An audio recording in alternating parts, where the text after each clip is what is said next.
आपसे मेरी गुजारिश है कि लॉकडाउन के इस मुश्किल समय में गरीबों की मदद ज़रूर करें। Hello students, good evening. मैं हूं अराफात और आप हैं केमिस्ट्री लर्निंग के साथ। आज का हमारा टॉपिक है conformational isomerism of ethane and n butane. Conformational isomerism को हिंदी में कहते हैं संरूपण समावयवता। क्या कहते हैं? संरूपण समावयवता। संरूपण समावयवता। तो सबसे पहले हम डिस्कस करते हैं कि what is conformational isomerism. Conformation isomerism क्या होती है? Actually conformation isomerism stereo isomerism का ही एक टाइप, एक फॉर्म, एक रूप होता है। स्टीरियो आइसोमेरिज्म का एक रूप होता है, फॉर्म होती है कौन? Conformation isomerism. So it is a form of stereo isomerism. Stereo isomerism को हिंदी में कहते हैं त्रिविम समावयवता। और यहां पर एक बहुत इंपॉर्टेंट वर्ड आता है स्टीरियो। और हम जानते हैं जहां पर भी स्टीरियो आता है वहां हम 3D मॉलिक्यूल्स की बात करते हैं। किसकी बात करते हैं? 3D मॉलिक्यूल्स की स्टडी करते हैं। और 3D मॉलिक्यूल्स की जब हम स्टडी करते हैं तो हमारे सामने एक प्रॉब्लम आती है। क्या? कि हम 3D मॉलिक्यूल्स को 2D प्लेन पर इजीली रिप्रेजेंट नहीं कर सकते। अब 2D प्लेन क्या होते हैं? ये बोर्ड है, इसकी दो डायमेंशन है, फर्स्ट एंड सेकंड डायमेंशन। तो बोर्ड एक 2D प्लेन है, बोर्ड एक 2D प्लेन है और कॉपी भी एक 2D प्लेन है। अब हम या तो बोर्ड पर बनाएंगे मॉलिक्यूल को और या फिर कॉपी पर बनाएंगे। अब ये दोनों ही 2D प्लेन है तो हमारे सामने प्रॉब्लम आती है कि हम 3D मॉलिक्यूल्स को इन 2D प्लेन्स पर इजीली रिप्रेजेंट नहीं कर सकते। यानी 3D मॉलिक्यूल जैसे होते हैं उन्हें वैसे ही 2D प्लेन पर रिप्रेजेंट नहीं किया जा सकता और जैसे उन्हें बनाए जाते हैं 2D प्लेन पर वैसे वो एक्चुअल में होते नहीं। यानी 3D मॉलिक्यूल्स 2D प्लेन पर इजीली रिप्रेजेंट नहीं किया जा सकते। यानी हाथी के दांत दिखाने के कुछ और खाने के कुछ और होते हैं। तो 3D मॉलिक्यूल्स की हम यहां स्टडी करेंगे। स्टीरियो आइसोमेरिज्म की एक फॉर्म है कन्फर्मेशन आइसोमेरिज्म। दूसरी बात यह है कि कन्फर्मेशन आइसोमेरिज्म में होता क्या है? कन्फर्मेशन आइसोमेरिज्म में होता है इंटर कन्वर्जन। क्या होता है? Inter conversion of one isomer. Inter conversion of one isomer into another isomer. एक आइसोमर का दूसरे आइसोमर में कन्वर्जन होता है, परिवर्तन होता है। अब एक आइसोमर का दूसरे आइसोमर में कन्वर्जन होता है, ये कैसे होता है? कैसे होता है? By the rotation of about formally a single bond। किसके रोटेशन से होता है भाई? सिंगल बॉन्ड के रोटेशन से होता है। तो कन्फर्मेशन आइसोमेरिज्म में एक आइसोमर दूसरे आइसोमर में कन्वर्ट होता है और किसकी हेल्प से होता है? किसकी हेल्प से होता है? सिंगल बॉन्ड के रोटेशन की हेल्प से होता है। यानी हम ये कह सकते हैं कि कन्फर्मेशन आइसोमर्स जब एक दूसरे में कन्वर्ट होते हैं तो उनमें सिर्फ सिंगल बॉन्ड का, ओनली सिंगल बॉन्ड का रोटेशन ही नेसेसरी होता है।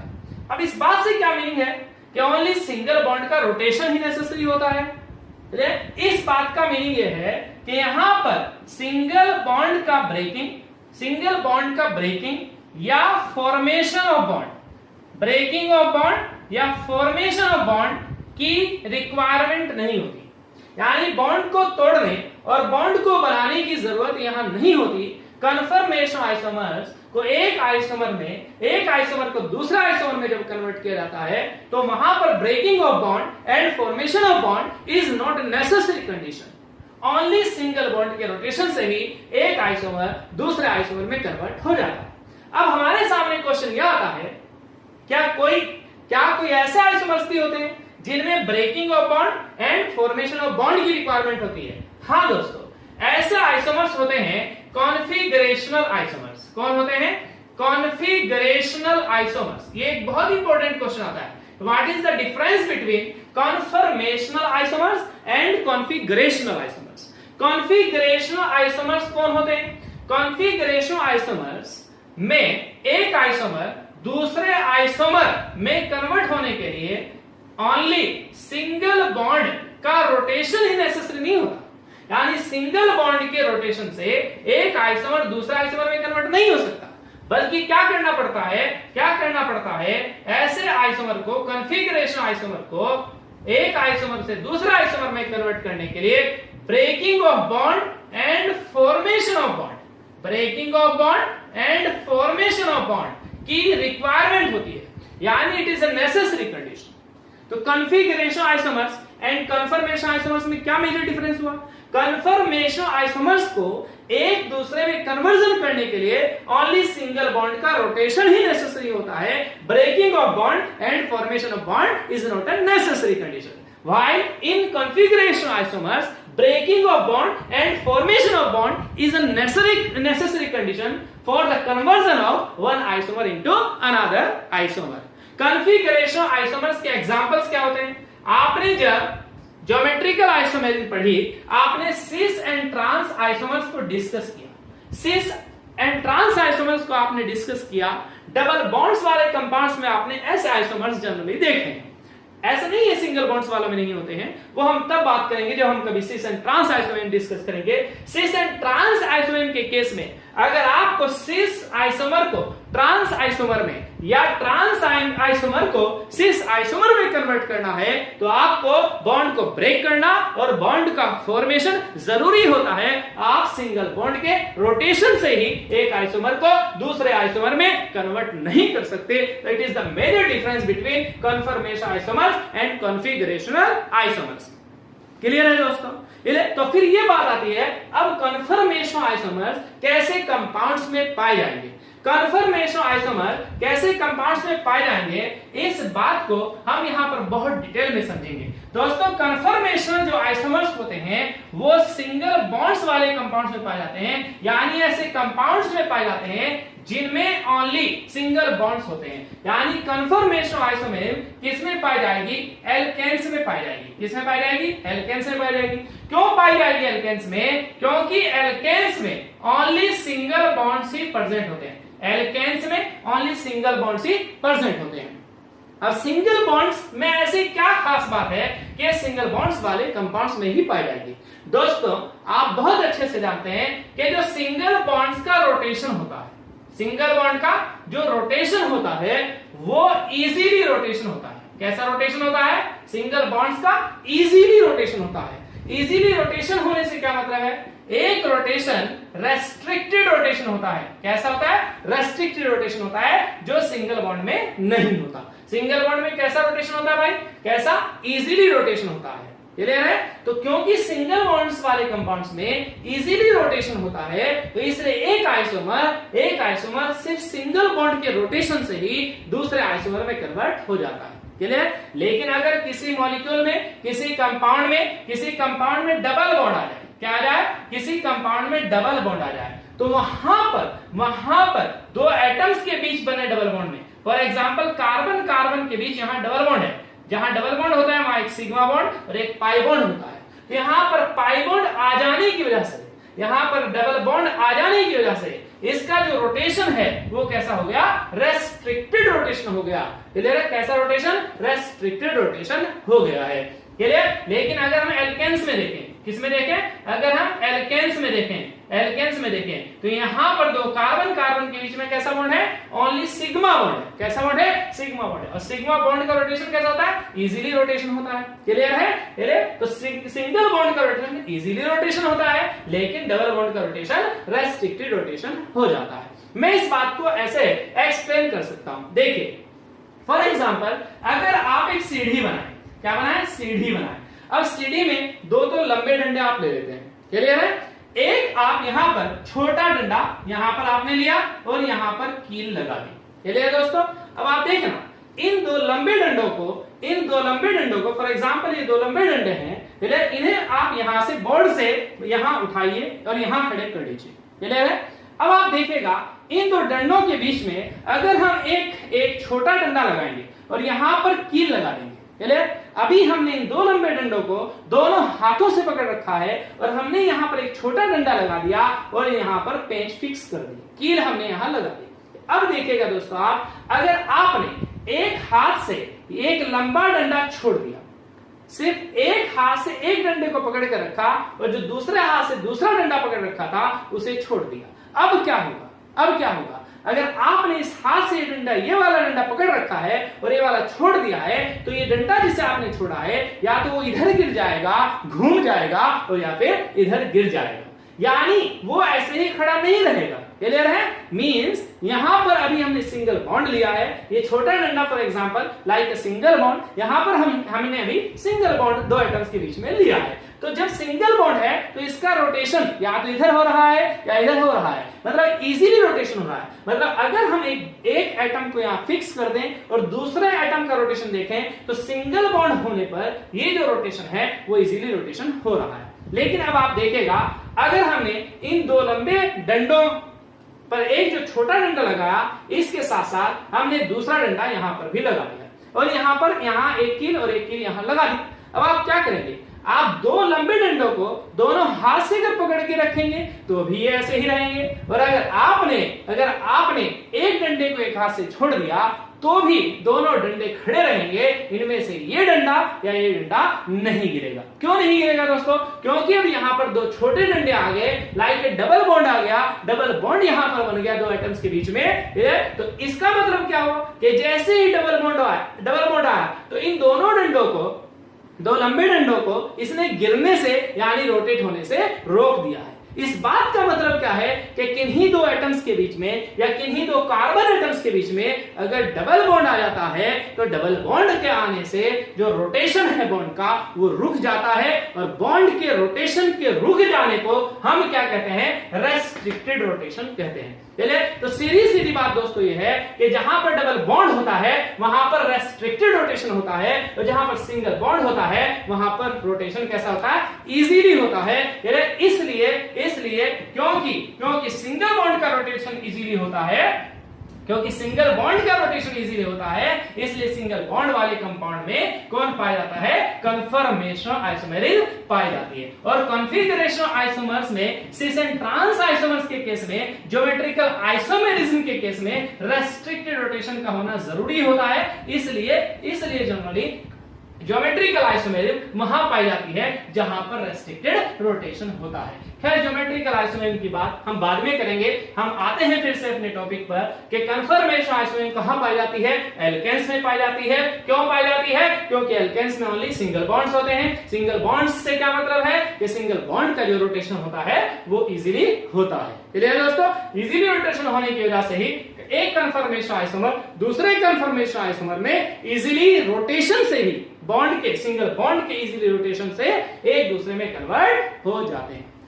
अब आप देखते हैं कि बेसिक कंडीशंस क्या है। क्या कन्फर्मेशन आइसोमेरिज्म सारे एल्केन्स में पाई जाएगी? क्या सारे टाइप्स के एल्केन्स कन्फर्मेशन आइसोमेरिज्म शो करेंगे? नहीं, ऐसा जरूरी नहीं है कि सारे टाइप्स के एल्केन्स कन्फर्मेशन आइसोमेरिज्म शो करें। नहीं, उसके लिए कुछ बेसिक कंडीशंस हैं। पहली कंडीशन क्या है कि उस कंपाउंड में, उस एल्केन में क्या होना चाहिए? एटलीस्ट दो कार्बन एटम्स होने चाहिए। फर्स्ट कंडीशन, उस कंपाउंड में कम से कम दो कार्बन एटम्स होने चाहिए। क्लियर है? इसका मतलब क्या हुआ कि अगर हम मेथेन की बात करें, CH4 की बात करें, CH4 है तो एल्केन ही है, तो इसमें ओनली सिंगल बॉन्ड ही, लेकिन इस मेथेन के अंदर, CH4 मेथेन के अंदर ओनली वन कार्बन एटम है, तो यहां पर कन्फर्मेशन आइसोमेरिज्म एग्जिस्ट नहीं करेगी, यानी कन्फर्मेशन आइसोमेरिज्म यहां शो नहीं होगी। मतलब मेथेन कन्फर्मेशन आइसोमेरिज्म शो नहीं करता है। ये हम एथेन की बात करते हैं। एथेन क्या होता है? C2H6 होता है। कितने कार्बन है? दो कार्बन है। यहां पर कन्फर्मेशन आइसोमेरिज्म शो हो सकती है। अगर हम प्रोपेन की बात करते हैं, प्रोपेन में 3 कार्बन एटम होते हैं। ब्यूटेन की बात करते हैं, ब्यूटेन में 4 कार्बन एटम्स होते हैं, तो इनमें कन्फर्मेशन आइसोमेरिज्म शो हो जाएगी। आज हम यहां डिस्कस करेंगे कन्फर्मेशन आइसोमेरिज्म किसमें? एथेन में और किसमें? ब्यूटेन में। और ब्यूटेन भी कौन सा? नॉर्मल ब्यूटेन, N-ब्यूटेन दोस्तों। क्लियर है? तो पहली कंडीशन क्या है कि उस एल्केन में क्या होना चाहिए? कम से कम 2 कार्बन एटम्स होने चाहिए। क्लियर है दोस्तों? जी हाँ। दूसरी कंडीशन ये है कि वो जो एल्केन है, वो जो मॉलिक्यूल है वो कैसा होना चाहिए, टेट्राहेड्रल होना चाहिए। कैसा होना चाहिए, टेट्राहेड्रल होना चाहिए। यानी बॉन्ड एंगल कितना होना चाहिए, 109 डिग्री 28 मिनट 109 डिग्री 28 मिनट होना चाहिए। चलिए दोस्तों, जी हाँ, हम ऐसे भी कह सकते हैं कि जो कार्बन एटम जो है मॉलिक्यूल में, वो कैसा होना चाहिए, sp3 हाइब्रिडाइज्ड होना चाहिए। कैसा होना चाहिए, sp3 हाइब्रिडाइज्ड होना चाहिए। ठीक है, एल्केन्स में कार्बन एटम कैसा होता है, sp3 हाइब्रिडाइज्ड होता है। तो सीधी सीधी बात यह है कि जो मॉलिक्यूल में कार्बन एटम है वो sp3 हाइब्रिडाइज्ड होने चाहिए और मॉलिक्यूल में एटलीस्ट 2 कार्बन एटम्स होने चाहिए। ये कंडीशंस हमें ध्यान रखनी है तब हम कन्फर्मेशन आइसोनिम को डिस्कस करें। कन्फर्मेशन आइसोनिम को अब हम 2 पार्ट्स में बांटते हैं। पहला पार्ट है कन्फर्मेशनल आइसोमेरिज्म इन एथेन। किसमें, कन्फर्मेशन आइसोमेरिज्म ऑफ एथेन। यानी हम पहले पार्ट में से बांटते हैं कन्फर्मेशंस ऑफ एथेन। किसमें, कन्फर्मेशंस ऑफ एथेन।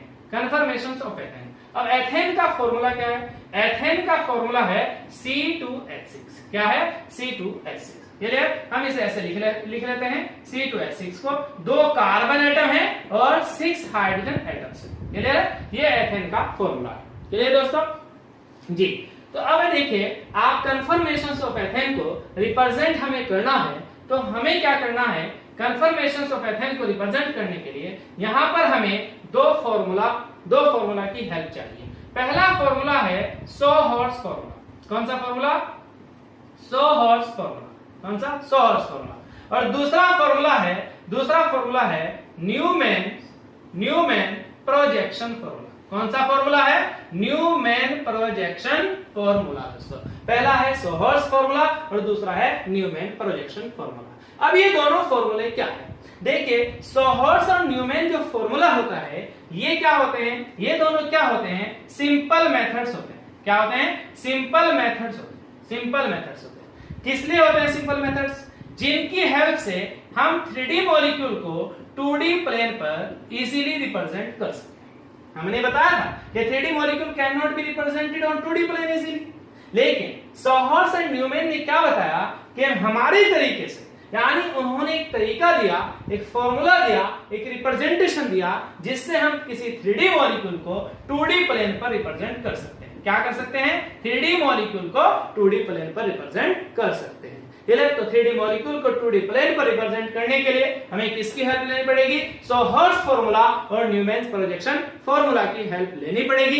किसके लिए, कन्फर्मेशंस ऑफ एथेन और कन्फर्मेशंस ऑफ एन-ब्यूटेन को एक्सप्लेन करने के लिए। हम यहां पर पहले किसे डिस्कस कर रहे हैं, कन्फर्मेशंस ऑफ एथेन को डिस्कस कर रहे हैं। क्लियर है। और कन्फर्मेशंस ऑफ एथेन में भी हम सबसे पहले डिस्कस करेंगे वो किसे करेंगे, सोहर्स फॉर्मूले को। किसे करेंगे, सोहर्स फॉर्मूले को डिस्कस करेंगे। तो नंबर 1 हम यहां लेते हैं सोहर्स फॉर्मूला। कौन सा फॉर्मूला, सोहर्स फॉर्मूला। अब देखिए मैंने आपको बता दिया, it is simple method by which a 3D molecule can be represented on 2D plane. Clear है। अब सोहर्स ने कैसे रिप्रेजेंट किया किसी 3D मॉलिक्यूल को 2D प्लेन पर, ये बहुत आसान तरीका है सोहर्स फॉर्मूला। अगर आप आज सीख गए तो आप कभी सोहर्स फॉर्मूले को नहीं भूलेंगे दोस्तों। क्लियर है। देखते हैं सोहर्स फॉर्मूले को समझने के लिए आपको सबसे पहले इंग्लिश का लेटर Y याद रखना होगा। क्लियर है। इंग्लिश का लेटर Y कैसे बनता है, ये लेग्स हैं और ये राइट हैंड और ये कैसा, लेफ्ट हैंड। दोस्तों तो इंग्लिश का कौन सा लेटर बना है, Y लेटर बना है। तो आपको इंग्लिश का लेटर Y समझना होगा और इस लेटर से आप सोहर्स फॉर्मूले को इजीली समझ जाएंगे। कैसे भाई, ये जो Y है हम एक इसका उल्टा Y बना लेते हैं। कैसा, उल्टा Y बना लेते हैं। ये है सीधा Y। कैसा Y है, सीधा Y। और ये कैसा Y है, उल्टा Y। यानी ये है सीधा Y और अगर मैं सर नीचे और पैर ऊपर कर लूं तो कैसा बन जाएगा, उल्टा Y। जब ये सीधा Y है तो ये क्या है, लेग। ये क्या है, लेग। और ये क्या है, राइट हैंड और ये क्या है, लेफ्ट हैंड। क्लियर दोस्तों, क्लियर। और जब ये उल्टा Y है तो लेग यहां चलेंगे। क्लियर है। और ये कैसा है, राइट हैंड और ये कैसा है, लेफ्ट हैंड। क्लियर। तो आपको क्या याद रखना है, इरेक्ट Y सीधा Y याद रखना है और दूसरा इन्वर्ट Y उल्टा Y याद रखना है। क्लियर है दोस्तों? अब सीधा वाई उल्टा वाई आप कहां से देखेंगे? आपको सीधा वाई उल्टा वाई देखने के लिए आप सिर्फ यहां से देखेंगे, यहीं से आपको देखना है, यहां से आपको देखना है कि ये कैसा दिखेगा आपको सीधा वाई। लेकिन यहां बैठकर नहीं देखना है, इसे भी कहां से देखना है? इसे भी आपको यहीं से देखना है, यहीं से देखना है। क्लियर है? यहां बैठकर देखना है तो ये कैसा पता चलेगा आपको? उल्टा वाई। तो एक सीधा वाई और एक उल्टा वाई। क्लियर? आपको समझ में आ गई होगी बात। हमें दो वाई याद रखने हैं, एक सीधा वाई और एक कैसा? उल्टा वाई। अब ये जो दो वाई हैं इनकी ओनली 4 कंडीशंस हो सकती हैं। कितने? 4 कंडीशंस हो सकती हैं। पहली कंडीशन आप देखिएगा, पहली कंडीशन में हम लेंगे दोनों सीधे वाई। कैसे वाई? दोनों सीधे वाई। और दूसरी कंडीशन में हम लेंगे दोनों उल्टे वाई। कैसे वाई? दोनों उल्टे वाई। तीसरी कंडीशन, थर्ड कंडीशन में हम लेते हैं पहला वाई सीधा और दूसरा वाई उल्टा। कैसा? पहला वाई सीधा और दूसरा वाई उल्टा। और फोर्थ कंडीशन में हम लेते हैं पहला वाई उल्टा और दूसरा वाई सीधा। तो there are only 4 conditions, 4 possibilities हैं, इससे ज्यादा पॉसिबिलिटीज हो नहीं सकती। हमें दो वाई याद रखने हैं, एक सीधा वाई एक उल्टा वाई। क्लियर दोस्तों? जी हाँ। कितनी पॉसिबिलिटीज हो सकती हैं? ओनली 4 पॉसिबिलिटीज हो सकती हैं। कैसे? कैसे? दोनों वाई सीधे। दूसरी कंडीशन क्या है? दोनों वाई उल्टे। तीसरी कंडीशन पहला वाई सीधा और दूसरा वाई उल्टा। और चौथी कंडीशन पहला वाई उल्टा और दूसरा वाई सीधा। अगर आपको ये बात समझ में आ गई तो आप सोहर्स रिप्रेजेंटेशन को एकदम से बना लेंगे बिना कोई गलती किए। चलिए दोस्तों, तो आपको क्या याद रखना है? क्या याद रखना है? आपको दो वाई याद रखने हैं, एक वाई सीधा और दूसरा वाई उल्टा। और देयर आर ओनली 4 पॉसिबिलिटीज। कौन कौन सी पॉसिबिलिटीज? पहली पॉसिबिलिटी है दोनों सीधे वाई, दूसरी पॉसिबिलिटी है दोनों उल्टे वाई, तीसरी पॉसिबिलिटी है पहला वाई सीधा दूसरा वाई उल्टा, और चौथी पॉसिबिलिटी है पहला वाई उल्टा और दूसरा वाई सीधा। क्लियर है? अब हम चलते हैं कन्फर्मेशंस ऑफ एथेन बनाने। मैंने बताया था कि एथेन का फॉर्मूला क्या है? C2H6। C2H6 में कितने कार्बन एटम्स हैं? 2 कार्बन एटम्स हैं। हाइड्रोजन एटम्स कितने हैं? 6 हाइड्रोजन एटम्स हैं। तो देखिएगा यहां पर ये आधा मॉलिक्यूल और ये आधा मॉलिक्यूल, हम आधे मॉलिक्यूल का एक वाई बना लेते हैं और इस आधे मॉलिक्यूल का एक वाई बनाते हैं। यानी इस CH3 का हमें एक वाई बनाना होगा और इस CH3 का हमें एक वाई बनाना होगा। क्लियर दोस्तों? जी हाँ। तो देखिए हमने यहां पर एक वाई बनाया, ये वाई। हम पहली कंडीशन लेते हैं। पहली कंडीशन कौन सी है? दोनों सीधे वाई। हमने एक वाई बनाया और यहां पर क्या लगाया? H। क्लियर दोस्तों? यहां पर क्या है? Carbon atom. यहां क्या है? Carbon atom. ये कार्बन और ये 3 हाइड्रोजन, तो ये क्या बन गया? CH3। क्लियर दोस्तों? ये CH3 बन गया। क्लियर? हमें पहली कंडीशन में क्या लेना है? दोनों वाई कैसे लेने हैं? कैसे लेने हैं? सीधे वाई लेने हैं। तो यहां भी हम कैसा वाई बनाएंगे? सीधा वाई बनाएंगे। क्लियर? तो हमने यहां भी क्या बनाया? सीधा वाई। ये भी क्या बन गया? CH3। अब देखिएगा सोहर्स को रिप्रेजेंट करने का तरीका। सोहर्स फॉर्मूला क्या कहता है? देखिए आपने दो वाई बनाए। क्लियर? अब आपको क्या करना है? यहां आप देखिएगा एक CH3 आपने ये बना लिया और एक CH3 आपने ये बना लिया। क्लियर? अब आप यहां पर देखें कि कार्बन कार्बन के बीच में एक CH3 दूसरे CH3 से जो जुड़ा है वो कैसे जुड़ा है? सिंगल बॉन्ड से जुड़ा है। कौन से बॉन्ड से जुड़ा है? सिंगल बॉन्ड से, सिग्मा बॉन्ड से जुड़ा है। क्लियर? अभी तो ये CH3 है और ये भी क्या है? CH3 है, लेकिन CH3 से जुड़ा भी तो होना चाहिए। हाँ, जुड़ा होना चाहिए। तो याद रखना सोहर्स ने क्या बताया। सोहर्स ने कहा कि किसी भी सोहर्स रिप्रेजेंटेशन में क्या होगा? एक कार्बन दूसरे कार्बन के साथ डायगोनल लाइन से जुड़ा होगा। कैसे जुड़ा होगा?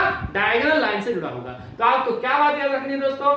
एक वाई सीधा दूसरा वाई उल्टा। और फिर 4 पॉसिबिलिटीज याद रखनी है। पहली पॉसिबिलिटी दोनों सीधे वाई, दूसरी पॉसिबिलिटी दोनों उल्टे वाई, तीसरी पॉसिबिलिटी पहला वाई सीधा दूसरा वाई उल्टा, और चौथी पॉसिबिलिटी पहला वाई उल्टा और दूसरा वाई सीधा। क्लियर? और तीसरी बात क्या याद रखनी है कि किन्हीं दो कार्बन एटम्स के बीच में आपको एक डायगोनल लाइन से उन दोनों कार्बन एटम्स को जोड़ना है। क्लियर? तो हम देखते हैं यहाँ कि ये हमने दो वाई बनाया और यहां पर हम एक डायगोनल लाइन से इन दोनों को जोड़ दिया। ये डायगोनल लाइन है, इन दोनों को हमने इनसे जोड़ दिया। क्लियर? ये हमारा एथेन मॉलिक्यूल तैयार है और ये है सोहर्स रिप्रेजेंटेशन, ये है सोहर्स फॉर्मूला। क्लियर दोस्तों? जी हाँ। दूसरी पॉसिबिलिटी देखिए, दूसरी पॉसिबिलिटी क्या थी?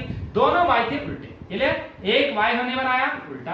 क्लियर? पहला वाई उल्टा, दूसरा वाई भी कैसा बनाएंगे? उल्टा। चलिए भाई, दूसरा वाई भी उल्टा। अब क्या करेंगे? दोनों कार्बन एटम्स को एक डायगोनल लाइन से जोड़ देंगे। ये हमारा दूसरा क्या है? Sawhorse representation of ethane. Third possibility बोली क्या थी? थर्ड पॉसिबिलिटी थी पहला वाई था सीधा और दूसरा वाई था उल्टा। ये सबसे सुंदर बनेगा। पहला वाई उल्टा था, यहां पर हमने CH3 बनाया, पहला वाई सीधा था, सॉरी, यहां पर हमने CH3 बनाया और दूसरा वाई कैसा था, उल्टा। ये पहला है, ये दूसरा, ये पहला है, ये दूसरा, ये पहला है और ये दूसरा। ये दोस्तों अब क्या करेंगे, इन दोनों कार्बन को एक डायगोनल लाइन से जोड़ देंगे। ये हमारा तीसरा सोहर सेकंड जनरेशन बना किसका, एथेन का। और चौथी पॉसिबिलिटी क्या है, चौथी पॉसिबिलिटी आप जानते हैं, पहला वाई कैसा था, उल्टा, और दूसरा वाई कैसा था, सीधा। इसे हम फर्स्ट लिख लेते हैं, इसे हम सेकंड लिख लेते हैं। क्लियर, यहाँ पर हाइड्रोजन लगा लेते हैं ताकि ये CH3 बन जाए, यहाँ भी हाइड्रोजन लगा लेते हैं ताकि ये CH3 बन जाए। अब क्या करेंगे, इन दोनों कार्बन को डायगोनल लाइन से जोड़ देंगे। क्लियर, ये एथेन के कन्फर्मेशंस तैयार है।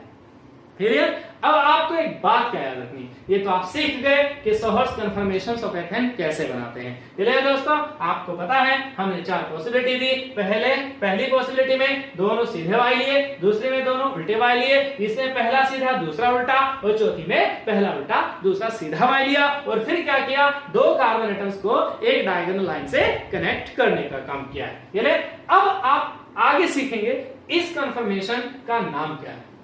देखिएगा दोस्तों, इसे आपने क्या कहा था, लेग। क्या था ये, सीधा वाई है ना, सीधा वाई, सीधा, फिर से आप समझ सकते हैं। यहां पर क्या है, लेग, यहां पर क्या है, राइट हैंड, यहां पर क्या है, लेफ्ट हैंड। क्लियर, ये है उल्टा वाई, उल्टा वाई में यहां क्या है, लेग, यहां क्या है, राइट हैंड, यहां क्या है, लेफ्ट हैंड। क्लियर दोस्तों, तो ये बताइए क्या है, लेग। क्लियर, ये क्या है, राइट हैंड, ये क्या है, लेफ्ट हैंड, ये क्या है, लेग, ये क्या है, राइट हैंड, और ये क्या है, लेफ्ट हैंड। तो आप यहां पर ऑब्जर्व करिए कि जो इसकी लेग है और इसकी लेग है, फर्स्ट कार्बन की जो लेग है और सेकेंड कार्बन की जो लेग है, वो एक दूसरे के फेस टू फेस। कैसे एक दूसरे के फेस टू फेस। मेरे पास अभी लॉकडाउन की वजह से बॉलिस्टिक मॉडल नहीं है, मैं आपको क्लियर यहां लिखा था कि दोनों एक दूसरे के फेस टू फेस है। मैंने पहले बताया 3D मॉलिक्यूल को 2D प्लेन पर इजीली रिप्रेजेंट नहीं किया जा सकता है। ये दोस्तों, तो देखिए ये लेग इस लेग के फेस टू फेस, आपको समझ में आएगा, यहां भी फेस टू फेस, आमने सामने।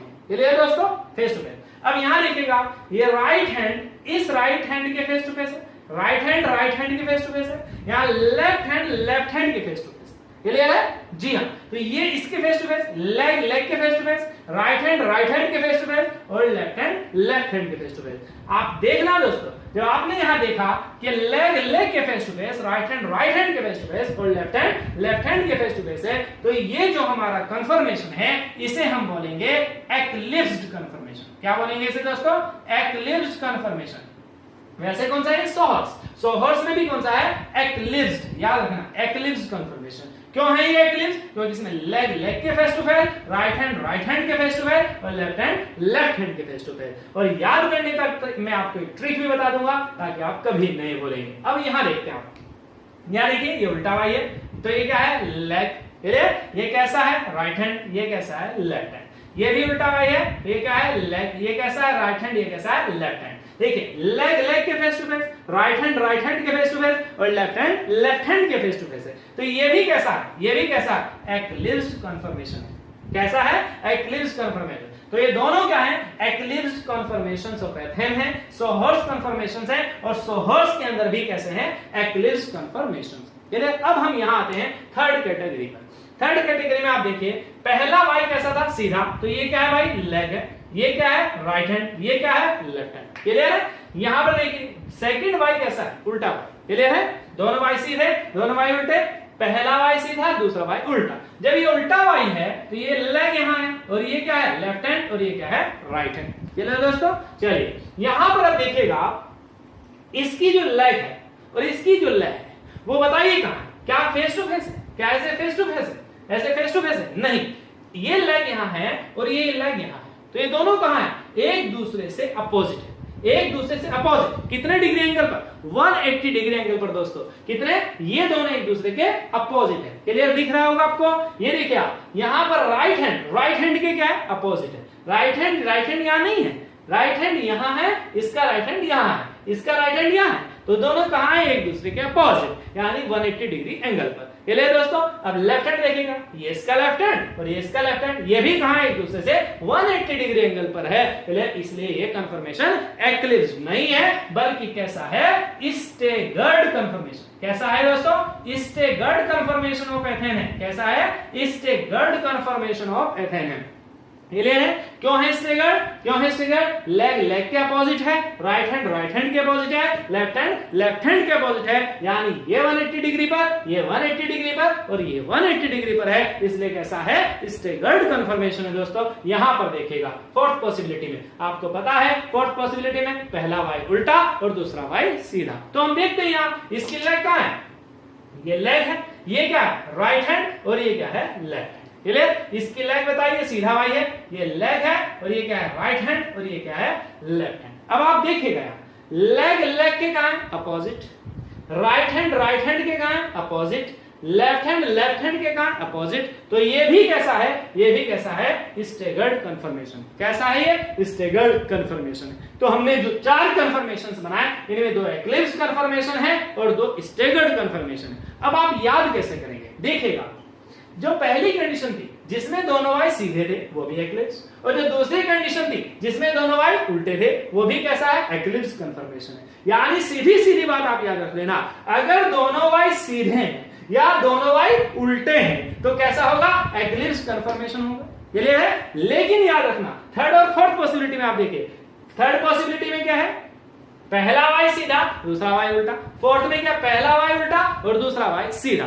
यानी सीधी सीधी बात ये आपको समझ में आ गई होगी कि अगर दोनों वाई में से एक वाई सीधा और दूसरा उल्टा है, चाहे पहला सीधा हो दूसरा उल्टा हो, चाहे पहला उल्टा हो दूसरा सीधा हो, तो वहां पर कैसा कन्फर्मेशन बनेगा? स्टेगर्ड कन्फर्मेशन बनेगा। तो ये ट्रिक है दोस्तों, क्या? अगर दोनों वाई सीधे हैं या दोनों वाई उल्टे हैं तो कैसा होगा? Eclipse conformation. और अगर एक वाई सीधा और दूसरा वाई उल्टा है तो कैसा होगा? Staggered conformation. दोनों वाई सीधे, दोनों वाई उल्टे तो एक्लिप्स कन्फर्मेशन, और अगर एक वाई सीधा और दूसरा वाई उल्टा तो कैसा होगा? Staggered conformation. कैसा होगा? Staggered conformation. तो उम्मीद है मुझे कि आपको ये बात समझ में आई होगी कि हम एथेन के सोहर्स कन्फर्मेशन को कैसे समझते हैं। क्लियर है? जी हाँ, कैसे बनाते हैं। अब हम चलते हैं कि जो एथेन है उसके न्यूमेन्स कन्फर्मेशंस कैसे बनाते हैं, न्यूमेन्स रिप्रेजेंटेशन हम कैसे करते हैं। तो मैंने आपको बताया, चाहे वो सोहर्स रिप्रेजेंटेशन हो और चाहे वो न्यूमेन्स रिप्रेजेंटेशन हो, ये क्या है? सिंपल मेथड है बाय विच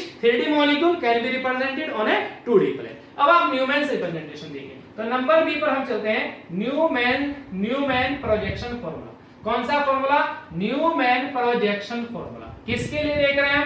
किसके लिए देख रहे हैं? एथेन के लिए देख रहे हैं। पहले हम एथेन के लिए देखते हैं और फिर हम किसके लिए देखेंगे? ब्यूटेन के लिए देखेंगे दोस्तों। क्लियर? आपको पता है एथेन का फॉर्मूला कितना है? C2H6। कितना फॉर्मूला है एथेन का? C2H6। क्लियर? तो आप देखिएगा, फिर से मैं यहां पर लिखता हूं एथेन का फॉर्मूला, और एथेन का फॉर्मूला है C2H6। ठीक है? अब न्यूमेन जो रिप्रेजेंटेशन है, न्यूमेन जो फॉर्मूला है वो सोहर्स के जैसा ही है। कैसा है? सोहर्स के जैसा ही है। कैसा है? सोहर्स के जैसा ही है, लेकिन डिफरेंस क्या होगा? थोड़ा सा डिफरेंस क्या होगा वो देखिएगा आप। इसमें क्या होगा? फॉर एग्जाम्पल मैंने इसे फर्स्ट कार्बन मान लिया और इसे सेकंड कार्बन मान लिया। आप इसे फर्स्ट भी मान सकते हैं, इसे भी सेकंड मान सकते हैं। वही आपको 2 तरह के वाई याद रखने हैं यहाँ भी, जैसे सोहर्स में रखते थे वैसे ही यहाँ रखते थे। लेकिन एक इंपॉर्टेंट बात आप देखेगा कि न्यूमेन में और सोहर्स में क्या डिफरेंस है। देखिए न्यूमेन में क्या करेंगे, एक वाई तो हम ऐसे बनाएंगे, इस वाई को जो ऐसे बनाएंगे उसे हम कहेंगे फर्स्ट कार्बन। कौन सा कार्बन? First carbon. और जो वाई ऐसा बनाएंगे उसे हम कहेंगे फ्रंट कार्बन। न्यूमेन में क्या कहा उसे? फ्रंट कार्बन, या इसे हम F से रिप्रेजेंट किया। यहां भी हमने वाई बनाया। दूसरा वाई हम ऐसे बनाएंगे। कैसे? ऐसे। ये किसके लिए बनाएंगे? हमेशा सेकंड कार्बन के लिए। और सेकंड कार्बन को कहेंगे रियर कार्बन। क्या कहेंगे? Rear carbon. और किससे रिप्रेजेंट करेंगे? R से। तो सोहर्स और न्यूमेन में रिप्रेजेंटेशन है, ये डिफरेंस है कि वहां पर हमने फ्रंट कार्बन रियर कार्बन नहीं बनाया था, वहां पर हमने दोनों एक जैसे बनाए थे। ये दोनों एक जैसे बनाए थे। हाँ, बात अलग थी कि सीधा उल्टा, लेकिन दोनों एक जैसे थे, ऐसे ही थे। चाहे वो सीधा था तब भी ऐसा था, चाहे उल्टा था तब भी ऐसा था। लेकिन यहां पर फर्स्ट कार्बन को तो हम फ्रंट कार्बन बनाएंगे और उसे ऐसा बनाएंगे, यानी यहां पर एक सर्किल नहीं बनाएंगे, और सेकंड कार्बन को एक सर्किल से रिप्रेजेंट करेंगे और उसे क्या कहेंगे? Rear carbon. यानी न्यूमेन ने क्या किया? सेकंड कार्बन को रियर कार्बन कहा और उसे एक सर्किल से रिप्रेजेंट किया। एक डिफरेंस तो ये हुआ। दूसरा डिफरेंस क्या होगा कि सोहर्स रिप्रेजेंटेशन में आप किन्हीं दो कार्बन को एक डायगोनल लाइन से रिप्रेजेंट करते थे, ले यहां पर ये डायगोनल लाइन नहीं होगी, यानी सहर्ष रिप्रेजेंटेशन में किन्हीं दो कार्बन एटम्स को आप कनेक्ट करने के लिए उनके बीच में जो बॉन्ड बनाते थे वो एक डायगोनल लाइन से रिप्रेजेंट करते थे। क्लियर है? जी हाँ। लेकिन न्यूमेन रिप्रेजेंटेशन में आप कोई डायगोनल लाइन यूज नहीं करेंगे इन्हीं दो कार्बन एटम्स को आपस में जोड़ने के लिए। तो फिर कैसे बनाएंगे वो आप सीख जाएंगे। आपको फिर से वही बात याद रखनी है। क्या बात याद रखनी है कि आपको दो वाई याद रखने हैं। एक कैसा वाई? सीधा वाई, इरेक्ट वाई, और दूसरा कैसा वाई? उल्टा वाई यानी इनवर्ट वाई। क्लियर है? और फिर चार पॉसिबिलिटी। कौन कौन सी पॉसिबिलिटी? पहली पॉसिबिलिटी दोनों सीधे वाई, दूसरी पॉसिबिलिटी दोनों उल्टे वाई, और थर्ड पॉसिबिलिटी पहला सीधा दूसरा उल्टा, और फोर्थ पॉसिबिलिटी पहला उल्टा दूसरा सीधा। क्लियर? तो चलते हैं किस तरह से न्यूमेन्स फॉर्मूले से हम एथेन के कन्फर्मेशंस को रिप्रेजेंट करते हैं। ये देखिए दोस्तों, हम पहले बनाएंगे एक CH3। मैंने ये बनाया, पहली कंडीशन में हम क्या लेंगे? दोनों सीधे वाले। क्लियर? तो एक हमने यहां CH3 बनाया। क्लियर है? दूसरा CH3, दूसरा ये फर्स्ट कार्बन है, तो हमें क्या बनाना है? सेकंड कार्बन बनाना है। तो सेकंड कार्बन को हम किससे रिप्रेजेंट करेंगे? सर्किल से रिप्रेजेंट करेंगे। किससे करेंगे? सर्किल से रिप्रेजेंट करेंगे। क्लियर है? और यहां पर क्या आएगा? इसी तरह से क्या बना देंगे? एक Y बना देंगे। क्या बना देंगे? Y बना देंगे। यहां पर Y ये बनाया, ये क्या बनाया? Y। कैसा Y बनाया? सीधा Y। यहां पर H लगा, यहां H लगा, यहां H लगा। क्लियर? ये हमारा क्या बन गया? एथेन। ये कौन सा कार्बन है? Second carbon. क्लियर दोस्तों? दूसरी पॉसिबिलिटी देखिएगा, दूसरी पॉसिबिलिटी में क्या करते हैं? दोनों Y कैसे लेते हैं? उल्टे Y। तो हम लेंगे पहला Y कैसा है? उल्टा। ये बात याद रखना कि जो पहला बनाएंगे उसे विदाउट सर्किल वाला बनाएंगे। क्लियर? जो दूसरा बनाएंगे वो सर्किल वाला बनाएंगे। तो ये पहला Y ये हमने CH3 लिया, और दूसरा Y हमें कैसा बनाना है? दूसरा Y भी उल्टा बनाना है। क्लियर? तो हम क्या करेंगे? सर्किल, और ये बनाएगा यहाँ H। क्लियर? यहाँ H और यहाँ पर H। क्लियर दोस्तों? ये क्या है? दोनों उल्टे Y। क्लियर? तीसरी पॉसिबिलिटी में क्या था? पहला Y सीधा था। ये बात बहुत इंपॉर्टेंट है। पहला Y सीधा था, इसे हम फर्स्ट कार्बन कहेंगे। क्लियर? और यहाँ पर H लगा देंगे। क्लियर? दूसरा Y कैसा? दूसरा Y उल्टा, तो किससे रिप्रेजेंट करेंगे? सर्किल से रिप्रेजेंट करेंगे, और उल्टा Y बनाएंगे। ये बनाया हमने उल्टा Y। क्लियर है? ये बना CH3। क्लियर दोस्तों? और चौथी पॉसिबिलिटी क्या थी? चौथी पॉसिबिलिटी पहला Y उल्टा था। कैसा था पहला Y? उल्टा। पहला Y उल्टा था, तो ये पहला है, और ये हमने क्या बनाया? CH3 बनाया। और दूसरा Y कैसा था? सीधा। और दूसरे Y को हम कैसे बनाएंगे? भाई कैसे बनाएंगे? रियर कार्बन से बनाएंगे।